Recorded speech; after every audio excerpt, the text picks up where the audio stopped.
In the last part, we talked about the rise of ZDTV, the tribulations it went through, and its transformation from Tech TV to G4 TV. Now we'll discuss how G4 Tech TV ushered in a golden age of gaming content, as well as its eventual downfall. So let's dive back in.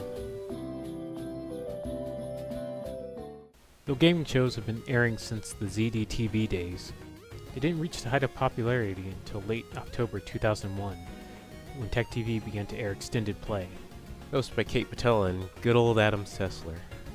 Although the show wasn't the first instance of video game reviews brought to a visual medium, it was years before web-based video game reviews were even a thought, let alone popular, allowing their main site to gather a lot of traffic during the early days of the internet.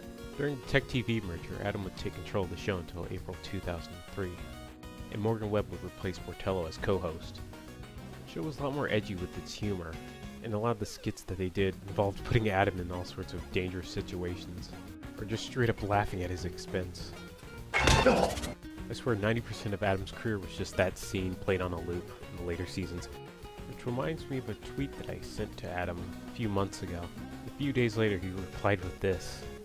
Now, I don't think he was replying to me or not, but I think I was just one of the many straws that finally broke the balding camel's back. The elves are back! Pringle, Fringle, show us what you got. And you can bowl them right down Santa Claus Lane. Tech TV presents Super Elf Bowling. Download the game now and go for the perfect score. Super Elf Bowling. It's all new and available only at techtv.com and nstorm.com. Aside from X-Play, there's also a lesser-known review series known as Reviews on the Run. Originally known as Judgment Day in the first couple of seasons, its host Victor Lucas and creator of Earthworm Jim Tommy Tallarico had a more technical approach to their reviews. They didn't do any actual skits aside from the occasional quip, and were more focused about discussing the actual contents within the games they talked about. It had a really public access feel to it, and I mean that in a good way, like just two guys decided to set up a camera somewhere and talk about their favorite games. Not to say X-Play is bad or anything, but I think Reviews on the Run took the whole concept of video game reviewing into a direction that I prefer a lot more. Characters, those cool rocky characters fleshed out in a video game. You got Ivan Draco. I must break you. You got Clubber Lang. I pity the fool. We're going to that. I'm going to get you. That ball. You best. You got Mickey, the trainer's in there. You're gonna eat lightning and you're gonna crap thunder. It's very good. And of course, After the show's initial end, Victor would continue to host reviews on the Electric Playground Network on YouTube, where he still hosts content to this very day, leaving Tallarico to work on his music career, as well as work on a documentary for Vimeo known as Nintendo Quest, a story about a guy trying to buy every NES game in 30 days, without the use of any online auctioning sites like Amazon or eBay. You should definitely give it a look. It shows how gaming has evolved from a mere hobby and into a counterculture that people back in '85 would never be able to comprehend. Icons was pretty much what I'm doing right now. A series of documentaries talking about prominent people in gaming. Or should I say, icons? Okay. I'm not funny. So this show's a documentary series just like mine, except they actually do their research. Well, most of the times they do. As technology advances, so does the curious young visionary. Somebody programmed a game called Space War, and that was out of MIT, and the software was brought over to the University of Utah, and that was the first video game. And people say, gee, Nolan, you invented the video game. I said, no, I didn't. Russell did from MIT. Actually, if you want to get super technical, it was Ralph Baer, with the release of the Magnavox Odyssey in 1967, but no one asked me, so I'll just shut up now. 2005 marked another turning point for G4 Tech TV, one that would eventually lead to its downfall. On February 15th of the same year, G4 completely dropped the Tech TV label and was just known as G4, since Tech TV was in no position to bargain due to what little crew they still had left. They had no choice but to follow suit with many of the rebrandings and demo changes to come. One of the first shows to be released from this merger was Attack of the Show. I guess it could be considered a spiritual successor to the Screensavers or Tech Live maybe, with it being a sort of tech-based info news show and all.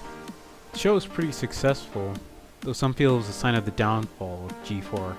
especially with its later seasons trying to appeal more to a mainstream audience, and its use of Olivia Munn to attract male viewers.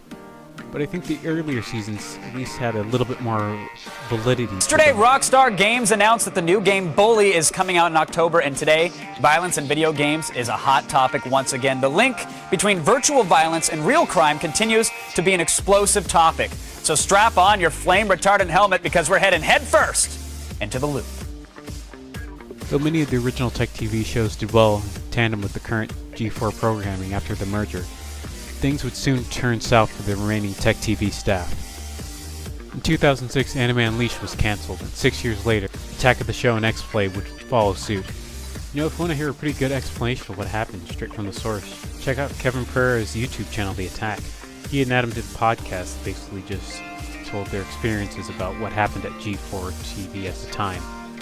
You know, I probably just should have went to this video for my info, instead of just going full man-child on Adam's Twitter. Who am I kidding? That was fucking funny. And with that, G4 would continue to cull its last remnants of original programming.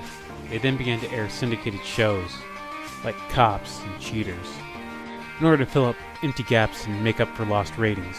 Though unfortunately, it was not enough. On December 31st, 2013, G4 was officially dead. After airing marathons of X-Play and Attack the Show, around New Year's Eve, the channel was completely dissolved. The only thing that remains is a completely desolate site and Facebook and Twitter accounts. Well everyone, that was Tech TV. Though it may be gone, this remarkable piece of alternative media will definitely not be forgotten. I want to thank everyone for sticking with me throughout this year. I really am blessed to have a bunch of people who are interested in my work, and I truly appreciate that. Well everyone, until then... Ooh, ooh, ooh, ooh, ooh,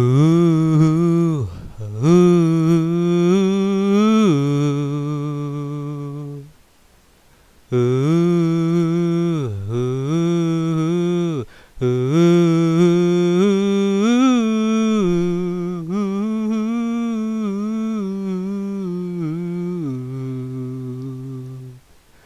ooh.